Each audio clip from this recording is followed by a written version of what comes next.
한 주간 평안하셨는지요? 네. 여기 서 있으니까 땀이 절로 납니다. 이제 날씨가 완전히 풀려서 여름이 돼가는 것 같은 느낌인데,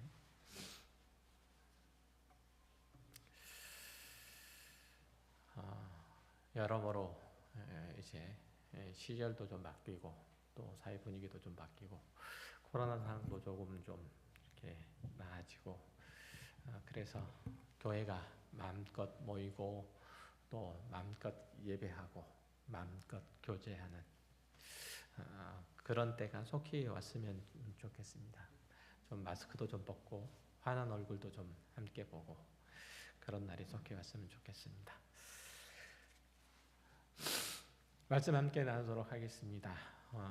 오병이어의 기적을 맛본 유대의 군중들은 예수님을 찾아서 가버나움까지 오죠. 그들이 쫓아온 의도를 안 예수님께서는 유대인들에게 너희가 나를 찾는 까닭은 표적을 본 까닭이 아니요 떡을 먹고 배부른 까닭이로다. 썩을 양식을 위해서 일을 하지 말고 영생하도록 있는 양식을 위하여 하라라고 권고하심으로써 그들과 소위 생명의 떡 강화라고 불리는 긴 대화를 이제 시작하시죠.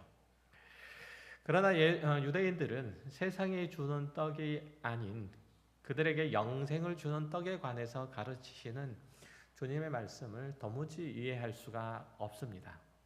애초부터 그들은 예수님이 누구신지를 알려고 하기보다는 자기들의 필요를 채우려고 예수님을 찾아왔기 때문이죠. 그래서 그들은 우리 조상들은 광야에서 매일 만나를 먹었습니다. 만약에 당신이 모세와 같은 선지자라면 우리에게도 하늘에서 떡을 내려서 먹게 해 주십시오 라는 현실적인 필요만을 요청할 뿐이었죠. 예수님께서는 하늘에서 내려주시는 떡은 세상에 생명을 주는 것이다 라고 가르치시죠. 유대인들은 여전히 무슨 뜻인지 알지 못하고 주여 그 떡을 항상 우리에게 주소서라는 반응을 보입니다. 그러자 예수님께서 내가 곧 생명의 떡이니 내게 오는 자는 결코 졸이지 아니할 터요 나를 믿는 자는 영원히 목마르지 아니하리라 라는 당신의 의도를 아주 분명하게 말씀하시죠. 그러나 유대 군종들의 뇌리 속에는 그저 먹을 떡만 자리 잡고 있었던 터라 요한복음 35장 6장 35절의 말씀이 제대로 들릴 리가 없었죠. 이렇게 말씀하셨죠. 예수께서 이르시되 나는 생명의 떡이니 내게 오는 자는 결코 줄이지 아니할 터요 나를 믿는 자는 영원히 목마르지 아니하리라. 이 말씀은 아마도 그들에게는 이렇게 들렸을 거예요. 너희가 지금 나에게 온 것은 정말 다행스럽고 잘한 일이다. 너희가 이제 중요한 결정을 내렸으니 내가 너희를 가상히 여겨서 다시는 줄이지 않고 목마르지 않게 해주겠다. 이런 칭찬과 보상을 해줄 것을 말씀하신 것 같아요. 하지만 이어지는 내용은 오히려 그 반대로 가죠. 6장 36절에 보면 그러나 내가 너희에게 이르기를 너희는 나를 보고도 믿지 아니하는도다 하였느니라. 예수님께서는 오병이의 기적을 베푸심으로써 당신이 하나님께로부터 온 선지자요 메시아이심을 드러내셨죠. 그러나 사람들은 그가 누구신지 전혀 몰라봤고 당신이 누구신지 나타내셨어도 믿지 않았죠. 그럴 수밖에 없었던 것은 유대인들은 예수님께서 행하신 일들에 대한 참된 의미를 믿음으로 통찰할 능력이 없었기 때문이에요. 그들은 하나님의 생명에 대해서 반응할 능력을 가지고 있지 않았기 때문이죠. 어디 이들 뿐이겠어요? 창조주 하나님과 분리된 아담적인 인간은 생명의 근원인 땅에서 뿌리가 핀 나무와 같아요. 그 나무는 당분간은 살아있는 것처럼 보이지만 얼마 안 가서 반드시 시들어 말라버리고 말죠. 나무가 푸른 잎사귀와 싱싱한 가지를 가지려면 그리고 풍성한 열매를 맺으려면 반드시 땅으로부터 수분과 양분을 공급받아야 되는데 그렇지 못한 거죠. 인간도 마찬가지로 하나님께 뿌리를 박아야 하는데 오히려 하나님 안에 있기를 거절하고 죄의 세력에 그 뿌리를 내어주고 만 거죠. 이게 모든 아담적인 인간의 운명이에요. 그들의 행위인 거죠. 하나님 밖에 있는 모든 인생은 죄의 권세 아래에 있고 이로 인해서 죽음의 질병을 앓고 있는지라 그 마지막은 사망으로 귀결될 뿐이죠. 하나님 밖에 있는 사람들은 결단코 하나님의 생명과 진리의 담지자이신 예수에 대하여 반응할 수가 없다라고 성경은 누누이 밝히고 있습니다. 유대 군중들을 포함해서 모든 사람이 이런 비참하고 절망적인 상황에 놓여 있음에도 예수님은 37절과 39절에서 이런 가슴 뛰는 말씀을, 우리들의 가슴을 뛰게 하는 말씀들을 하세요. 아버지께서 내게 주시는 자는 다 내게로 올 것이요 내게 오는 자는 내가 결코 내쫓지 아니하리라. 내가 하늘에서 내려온 것은 내 뜻을 행하려 함이 아니요 나를 보내신 이의 뜻을 행하려 함이니라. 나를 보내신 이의 뜻은 내게 주신 자 중에 내가 하나도 잃어버리지 아니하고 마지막 날에 다시 살리는 이것이니라. 그동안 유대인들은 예수님의 표적을 많이 보았고 그 가르침도 많이 들었죠. 그럼에도 그들이 믿지 않았을 뿐더러 오히려 공회에 예수님을 고소할 거리를 찾았을 뿐이에요. 성경은 이들의 눈이 멀고 귀가 막혔기 때문에 그들은 도무지 예수께서 그들의 구원자의 심을 보지 못하고 듣지 못하고 오히려 그분을 배척했다고 말하죠. 요한복음 이미 봤듯이 요한복음 1장 9절에서 11절에서는 이렇게 말씀하세요. 참빛 곧 세상에 와서 각 사람에게 비추는 빛이 있었나니 그가 세상에 계셨으며 세상은 그로 말미암아 지은 바 되었으되 세상이 그를 알지 못하였고 자기 땅에 오매 자기 백성이 영접하지 아니하였으나 온 세상을 창조하신 이가 자기 땅에 왔지만 자기 백성들은 그분을 알아보지 못했다는 거죠. 그런데도 어떤 이들은 예수님께 나아오는데 그것이 어떻게 가능할까요? 방금 읽었던 요한복음 6장 37절에 따르면 아버지께서 아들에게 주시는 자들이 있고 이들은 반드시 아들에게로 이끌림을 받으며 아들은 아버지의 뜻을 받들어 아들을 살리시되 반드시 마지막 날의 승리와 영광을 안겨주실 것이다 라고 하죠. 이로 보면 예수님께서 자기에게 오시는 자들을 살리시는 일들은 그의 표적이나 교훈을 통해서 이루어지시는 게 아니고 아버지의 뜻을 행함으로써 이루어지는 것을 알 수가 있죠. 그러면 예수 그리스도를 이 땅에 보내신 아버지 하나님의 뜻은 어떻게 성취가 될까요? 무엇이고 어떻게 성취가 될까요? 우리가 잘 아는 마태복음 20장 28절에서 이렇게 말하고 있죠. 인자가 온 것은 섬김을 받으려 함이 아니요 도리어 섬기려 하고 자기의 목숨을 많은 사람의 대속물로 주려 함이다 라는 말씀이에요.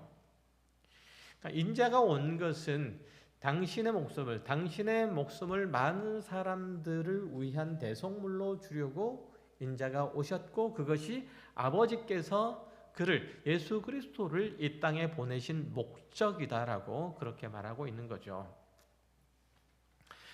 이 말씀은 요한복음 6장 37절 이 말씀과 합해 보면 아버지께서 자기에게 주신 자를 위한 대속물로 자신을 주시고 그리고 구원하시려고 그들을 다시 살리시려고 예수께서 이 땅에 오셨고 그것이 아버지의 뜻임을 밝히신 거라고 볼 수 있는 거예요. 그러니까 아버지께서는 당신이 창세 이전부터 택정하신 이들을 두셨고 이들을 구원하시기 위해서 이들을 예수께로 보내시기 위해서 이제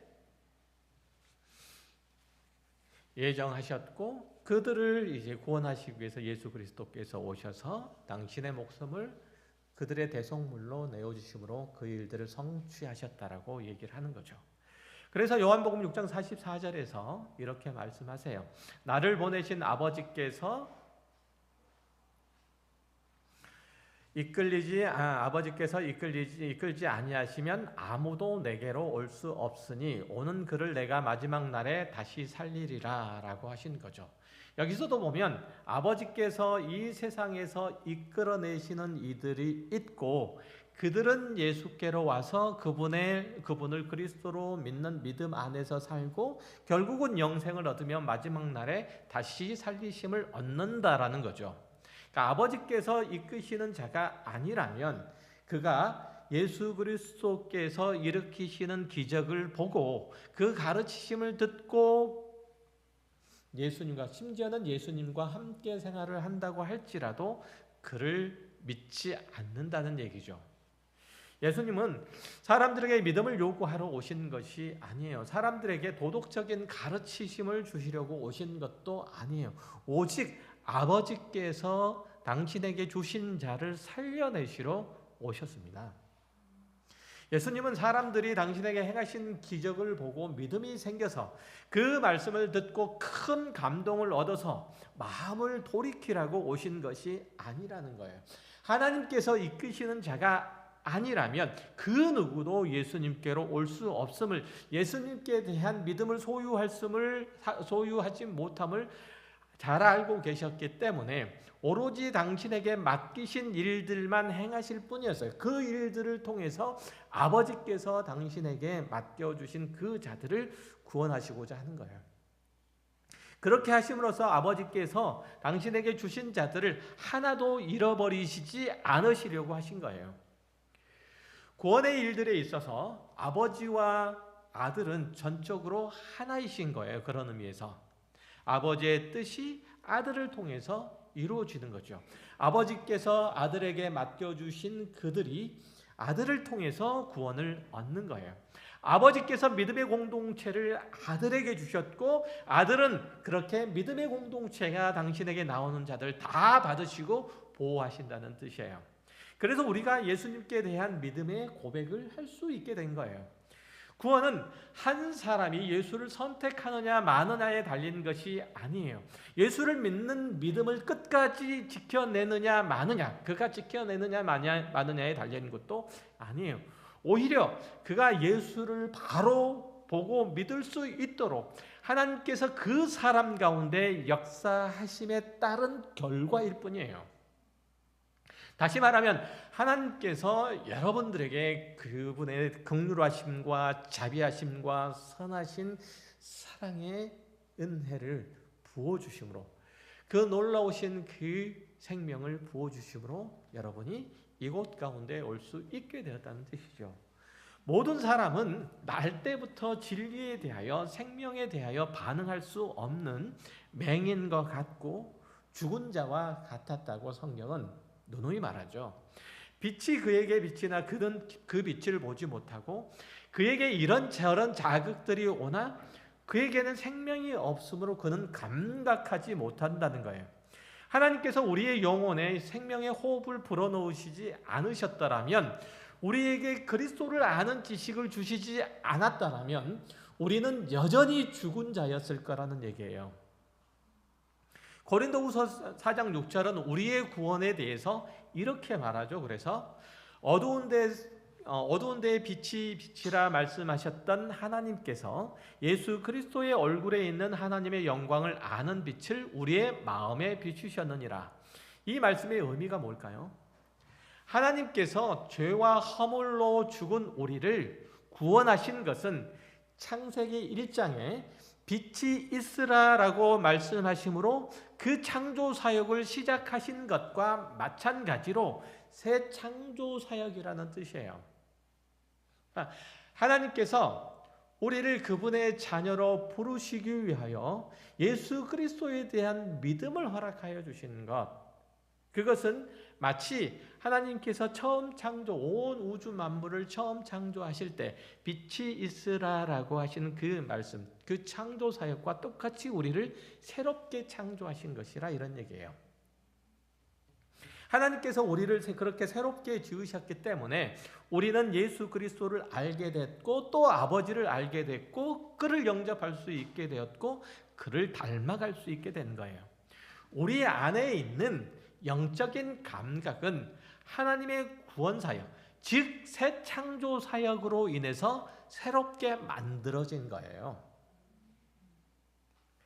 하나님께서 우리를 지극히 사랑하셔서 그 나라의 백성으로 선택해 주시고 때가 참에 그 아들을 우리에게 보내주셨고 그를 믿는 믿음을 허락하셨고 또 그를 고백할 수 있게 하신 거예요. 하나님께서 우리를 구원하시려고 얼마나 긴 세월을 준비하셨고 얼마나 많은 일들을 행하셨고 얼마나 큰 대가를 치르셨는지를 안다면 그는 감격하지 않을 수 없고 하나님께 항복하지 않을 수 없는 거죠. 하나님은 우리가 깨우치도록 가르치시거나 타이르시거나 기다리시는 분이 아니에요. 하나님은 아무런 감각이 없는, 영적인 감각이 없이 죽은 우리를 다시 살리신 거예요. 재창조하신 거예요.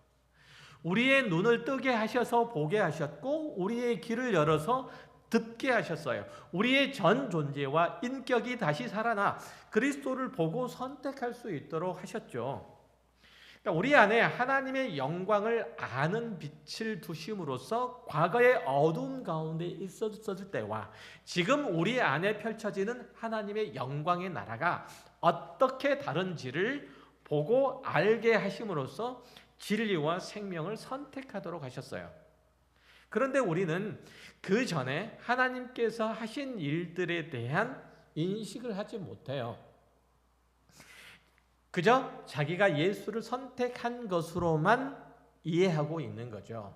그러니까 하나님께서 죽은 우리를 살리셨고 재창조하셨는데 그 하나님의 재창조의 사역, 다시 살리시는 일들에 대해서는 우리는 감각하지 못하는 거예요.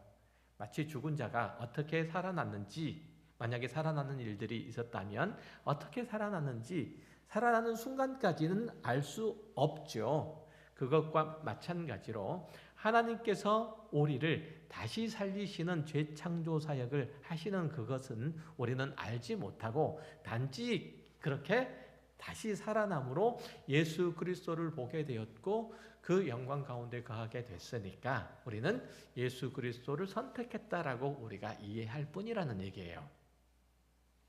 이해하시나요? 자, 이렇게 새 창조된 자와 그렇지 못한 자의 차 사이에 가장 큰 차이가 뭘까요? 옛사람 그대로 있는 자, 불신자는 무엇이 진리고 무엇이 생명이고 그리고 무엇이 영원히 있을 것이며 무엇이 우리의 호흡이 끊어지는 순간에 사라질 것인지를 더 이상 돌이킬 수 없을 때에야 비로소 알게 돼요. 그러나 새롭게 창조된 자, 그리스도 안에 있는 자들은 돌이킬 수 있을 때, 호흡이 있을 동안에 그것을 깨닫죠.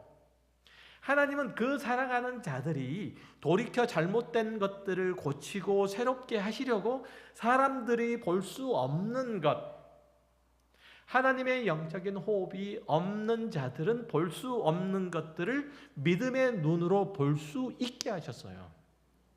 여러분들이 영혼을 준비하는 것, 영원한 하나님의 나라 가운데서 사는 것들을 기대하고 소망하는 것들은 하나님께서 그렇게 여러분 가운데 영적인 감각을 허락하셔서 만들어진 것들이라 이런 얘기예요. 사람들은 이 세상이 전부가 아니고 내세가 있고 그때를 준비해야 된다는 것, 이것은 죽어서야 알아요. 밖에 있는 사람들은 자기들이 세상에 추구했던 것들이 헛된 것이었음을 눈 감을 때쯤에야 비로소 깨달아요. 그런데 그때는 이미 늦었기 때문에 가슴에 회한만 품고 숨을 거두고 말죠. 그러나 성도는 돌이킬 수 있을 때 이 세상을 살아가는 동안에 그것을 알도록 하시죠. 하나님께서. 그래서 무엇이 금방 사라질 것이고 무엇이 영원한 것인지를 구분할 수 있도록 하시고 무엇이 자기에게 썩어질 양식이고 무엇이 영성하도록 있는 양식인지를 가르치셔서 영생하는 것들을 갈급해 하도록 하세요. 그래서 여러분들이 이곳에 오셨잖아요. 여러분은 지금 무엇을 깨닫고 있고 또 무엇을 갈급해 하고 계십니까? 무엇을 소원하고 무엇을 기도하고 있습니까? 하나님이 여러분에게 세상이 전부가 아님을 깨닫게 하시려고 이런저런 시련과 아픔을 주시고 여러분의 그리스도에 대한 믿음의 진보를 일으키게 하시려고 이런저런 환경과 자극들을 허락하여 하시는데 오히려 여러분들은 그것들을 없애달라고 빌고 있는 게 아닌가 말이죠. 세상의 실체를 알게 하시려고 주시는 그 아픔들, 그 세상의 실패들을 없게 해달라고 오히려 아부하는 중이 아니냐 말이죠.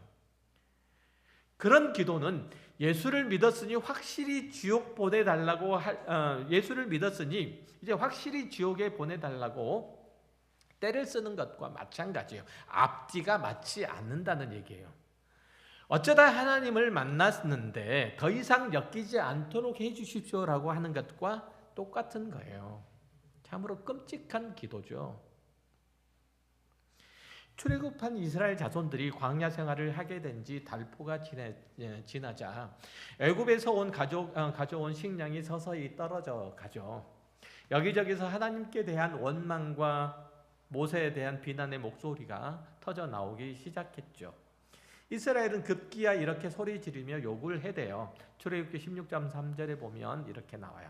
이스라엘 자손이 그들에게 이르되 우리가 애굽 땅에서 고기 가마 곁에 앉아 있던 때와 떡을 배불리 먹던 때에 여호와의 손에 죽었더라면 좋았을 것을 너희가 이 광야로 우리를 인도해 내어 이 온 회중이 줄여 죽게 하는도다.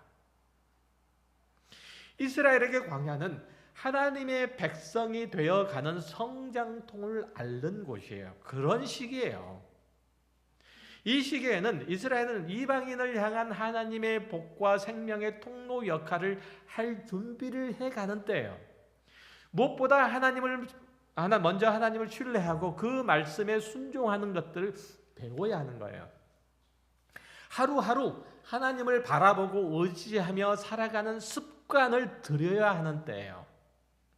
그래서 그들이 정말 구해야 할 것은 메마른 광야를 젖과 꿀이 흐르는 가나안 땅으로 바꿔달라는 그런 아우성이 아니라 그들의 마음 깊은 곳에서 나오는 하나님께 대한 불신과 원망을 믿음의 순종으로 바꿔달라는 것이었어야 했어요.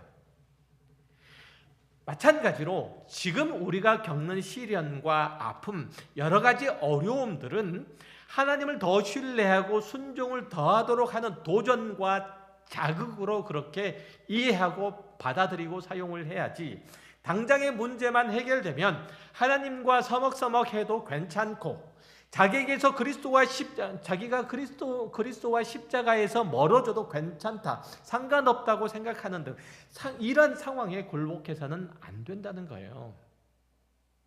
나는 예수를 믿습니다. 이 고백은 우리가 과거의 세상에 사는 동안에 좋아하고 끌려다니고 얽매였던 것들을 끊고 하나님과 관계를 돈독하게 하는데 하나님께 온전한 순종을 다하는데 필요한 것들을 간구할 수 있는 자가 되었다는 천명이에요.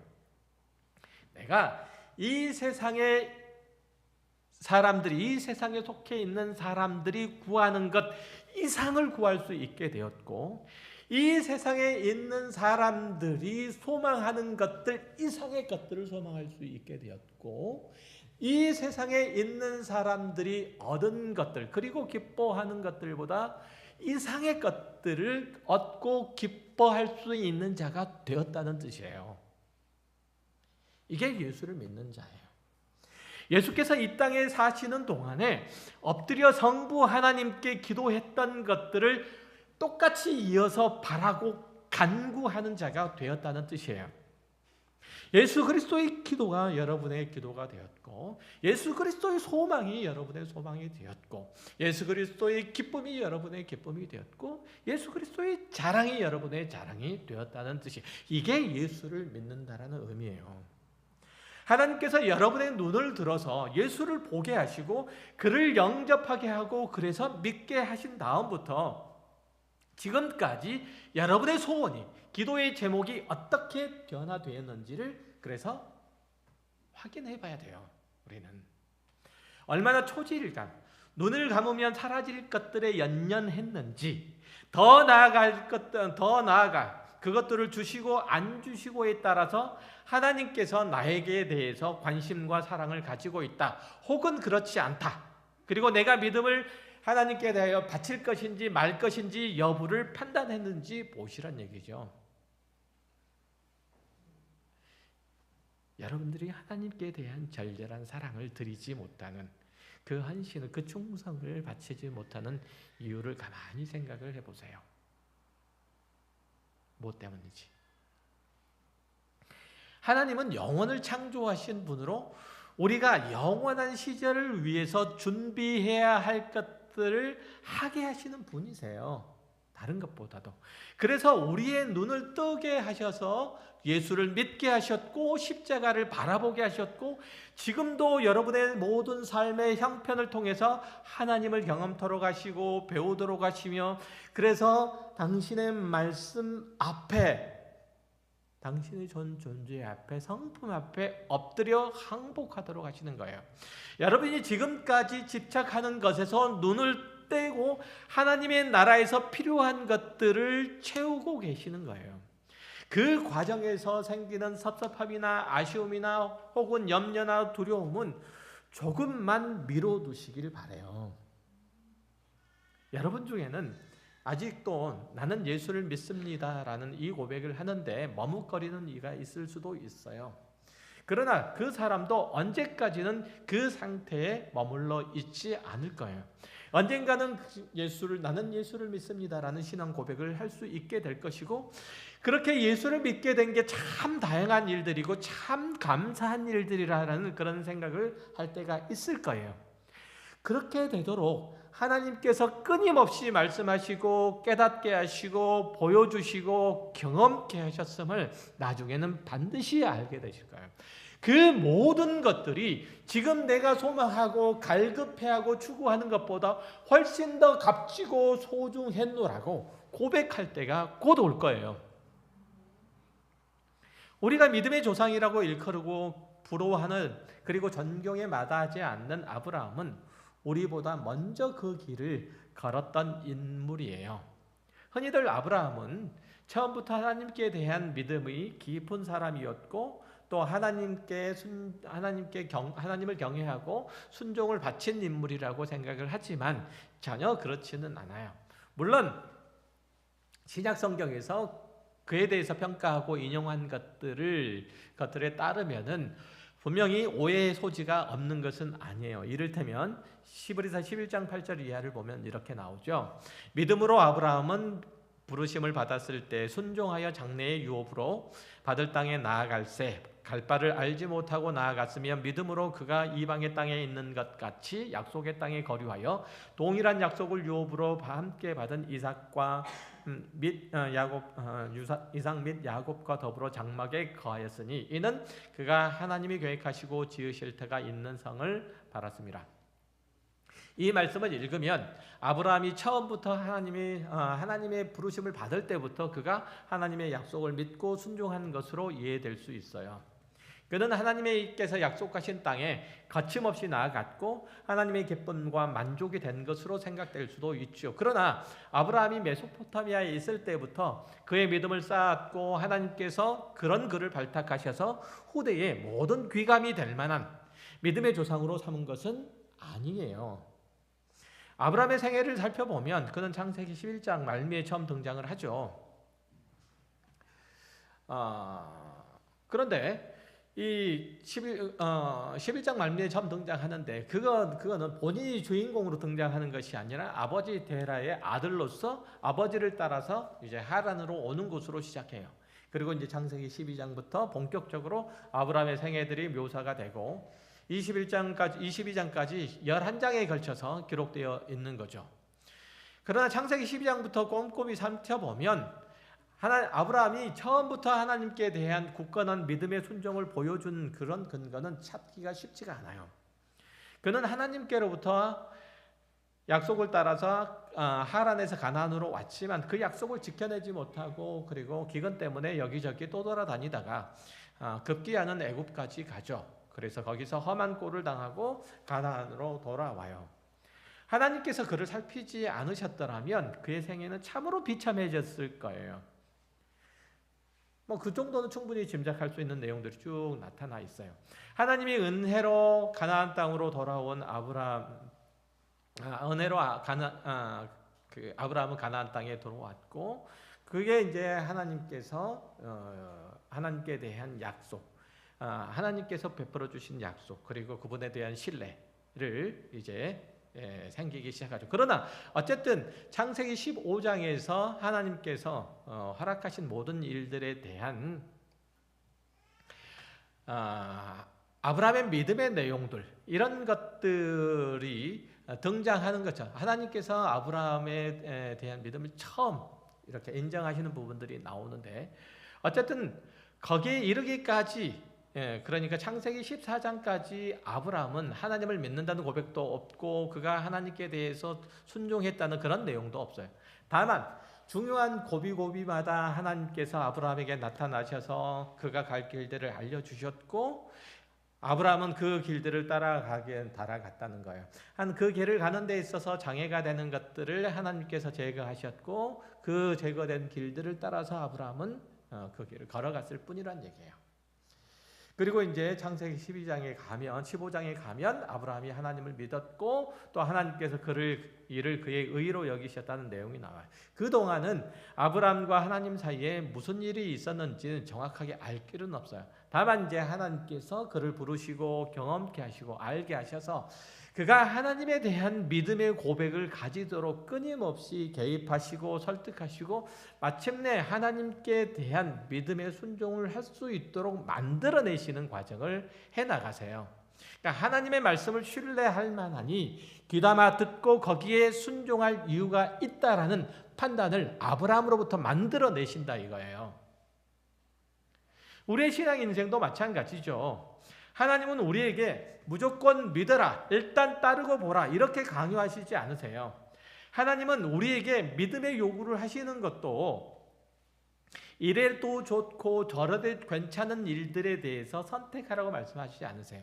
오히려 당위적인 의무를 지닌 것에 대한 요구고, 행여 그 결과가 좋지 않을 것이라고 판단되더라도 기꺼이 따르는 순종을 요구하시죠.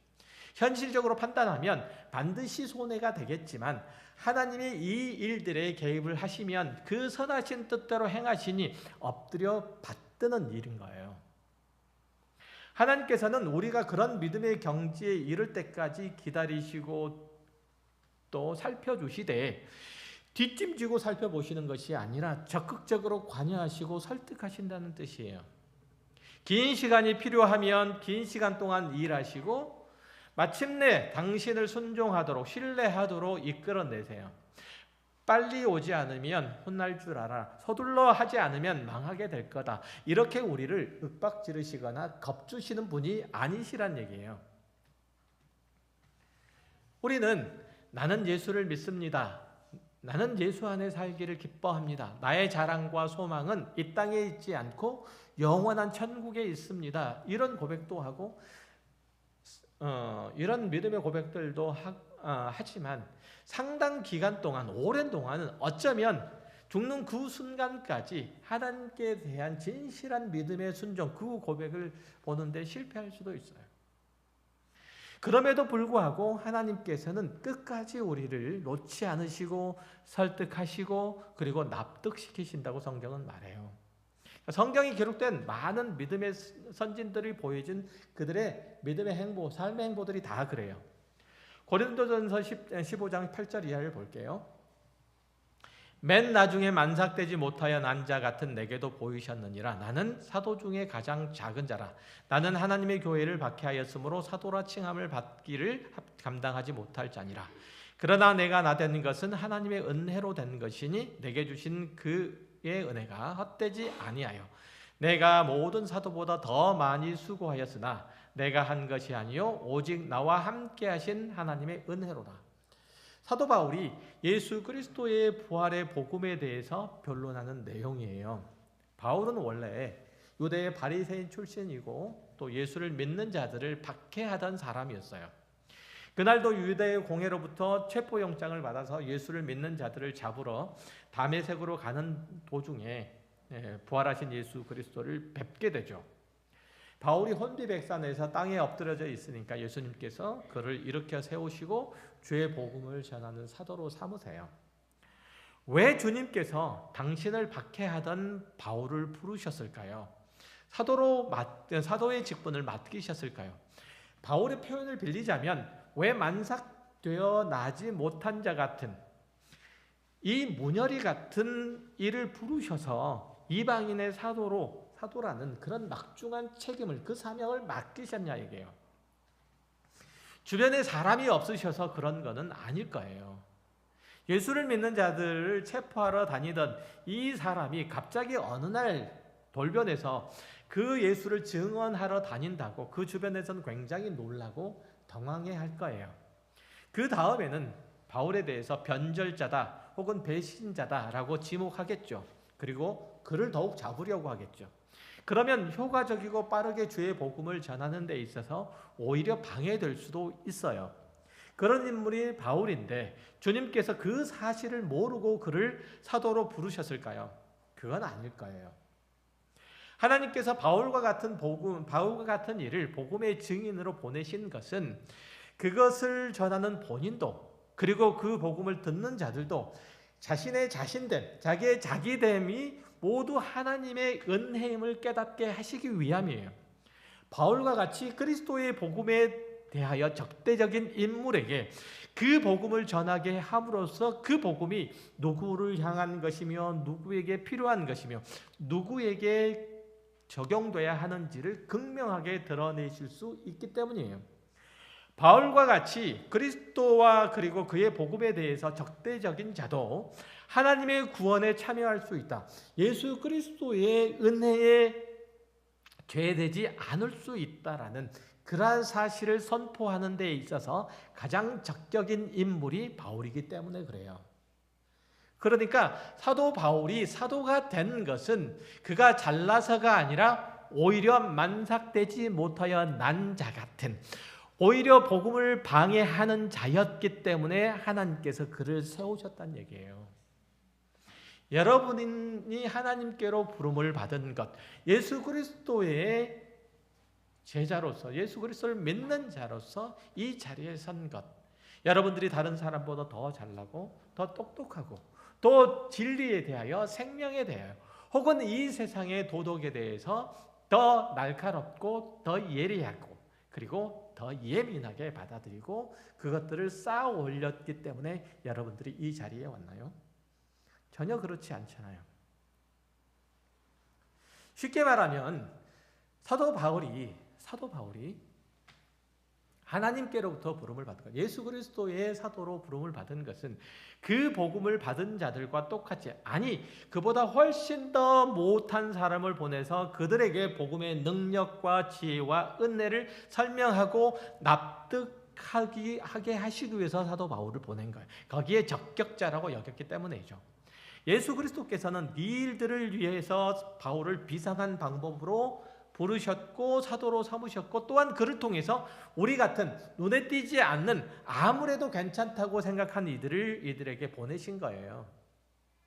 그건 비단 복음을 전파하는 일에만 국한된 것이 아니라 모든 일에 다 마찬가지예요. 하나님은 우리를 설복시키시려고 하실 수 있는 모든 수단들을 다 동원하세요.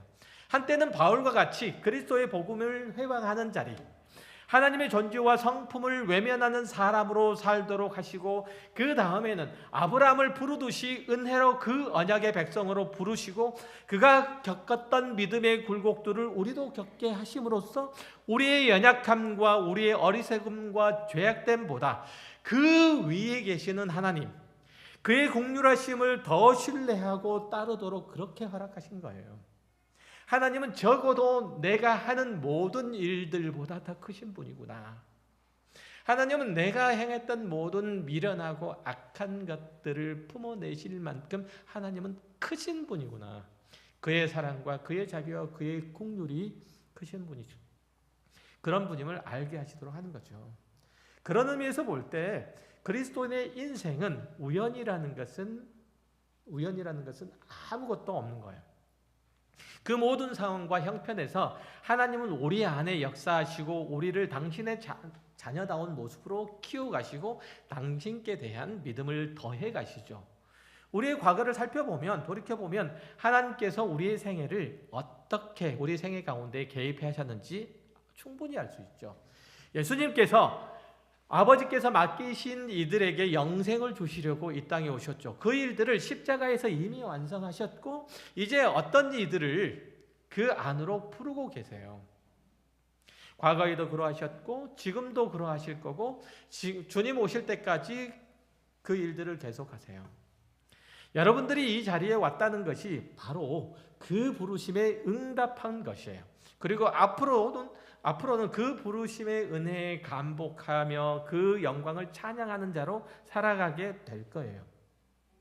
여러분이 아는 분이든지 모르는 분이든지 여러분보다 앞선 성도가 그렇게 살다가 영원한 하나님의 나라에 들어갔고 여러분 뒤에도 누군가가 그렇게 하나님의 은혜의 순복함을 통해서 또 다른 열매가 맺히는 것들을 볼 거예요.